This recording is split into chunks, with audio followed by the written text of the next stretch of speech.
which will be looking at the youth and future of Zambia. What is the future for the youth of Zambia? Joining us this morning is Njavwa Simukoko, who's a Zambian youth advocate. Good morning. Thanks for joining us, Njavwa, and happy Independence Day to you. Thank you so much. Good morning, and how are you? We're good. Good morning. Very well, thank you. So let's start with a look back on the elections that brought in the president. So many people have said it was a youth election, that it was the young people of Zambia who really voted and made the difference in turning the tide for him as well as his political party. Would you agree with that? What brought young Zambians out in really historic numbers for this particular election? Well, I think, like you've rightly put it, and as the quotes that you've made are quite active and right, it was a very youthful election, and the president now was voted by a very, very huge population of young people, and that is only so because not only Zambia but Africa at large has very young populations. So when you look at that particular demographic, you discover that young people are now composing of the highest populations. The just ended elections, I think he was highly voted by a huge demographic of young people. So it is safe to say that it was a very youthful election with a very youthful result. And more so, like even to the topic that we're speaking to today, is that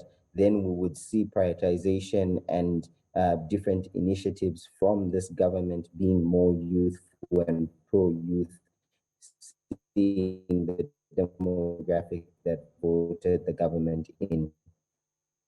So what were the issues? So we can say it's the young people that came out, but why did they come out? What were the issues that drove them to come out? Because if you look at a number of interesting elections that have happened globally in the past few years, either the presence of the young people changed things or the absence of the young people. We can look at Brexit as well. We can look at some of the demographic elections that held in the US with Trump elections as well. We can look at other countries across the continent and the changes we've seen in administration. So why did the young people of Zambia come out particularly?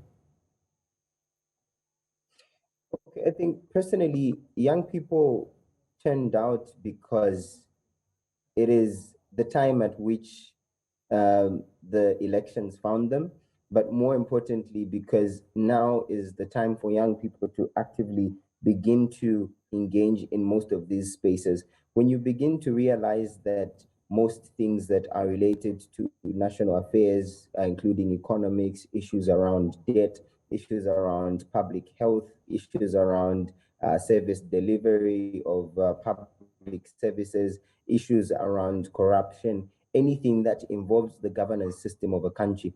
The moment you begin to realize that those things concern you and that they affect your life directly, you then begin to engage more actively with them. So I believe young people decided to turn out and engage mostly in this election because they felt the need to not only participate in their democratic rights and exercise their democratic rights rather, and also just be able to pick leaders and a government that would be representative of their needs. And I believe even the discussion right now around promises and priorities is something that is timely because you are looking at a situation where young people turned out on the basis that they wanted to see change on things that directly affect them, things that will impact their health issues, their education issues, their social welfare. So you're looking at different situations that could have prompted young people to turn out and be able to vote. But more importantly also is issues around them being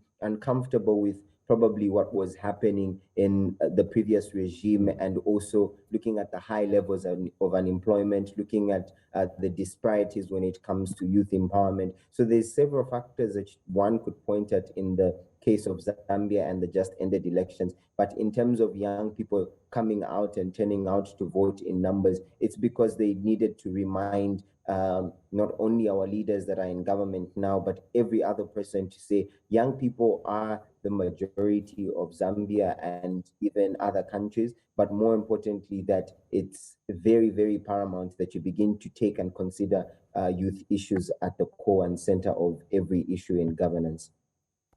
Now, Njavwa, beyond voting, how would you rate youth participation in politics in Zambia? Are there young Zambians in elective and executive positions in your country? And are they interested in political power? Or they just think it's something that old people do and it's for the older generation? Okay, so in terms of the buy-in from young people and their interest in politics, I could safely say there's a huge growth when it comes to the amount of young people that are participating in politics or issues around governance. And the only unfortunate thing is the different factors that affect young people, especially young women, when it comes to their full participation and engagement in politics, because the dynamics are not so friendly. You are looking at political financing if one is supposed to engage and participate in an election as a young person or as a young woman. You are looking at being able to have the resource mobilization strategies for them to be able to make it to office. And even in situations or positions where they may not require the needed resources, but what is needed is for the leaders with the appointing authority to appoint young people. We are not seeing that happening most of the time. I think even then, with the current government, the sentiment has been that despite it having been a very youthful vote and a very youthful election, there's little or minimal consideration when it comes to the different appointments and positions within the government structure that are being given to young people or being attributed to young people. And yet this is the majority of the demographic that puts you in power. So we are looking at different dynamics and situations when it comes to young people's involvement in democratic systems and governance issues, but mainly you discover that the growth and interest of young people within Zambia to participate in electoral issues, in governance issues, in anything that is related to politics is growing. And at the rate at which it's growing, it requires a stable and steady guidance when it comes to structures and systems that allow young people to participate. We need a level playing field. When I, as a young person, decide to take part in elections, or I decide to take part in anything that requires governance issues, it must be an environment or a situation that is very okay for me to thrive as a young person, because there are several dynamics that are attached to being a young person. This is the same demographic that is highly unemployed. This is the very same demographic that is coming from probably tertiary education, and they still need a certain level of exposure. So there's a different dynamics that are attached to how young people would participate in democratic issues. But on the part and the aspect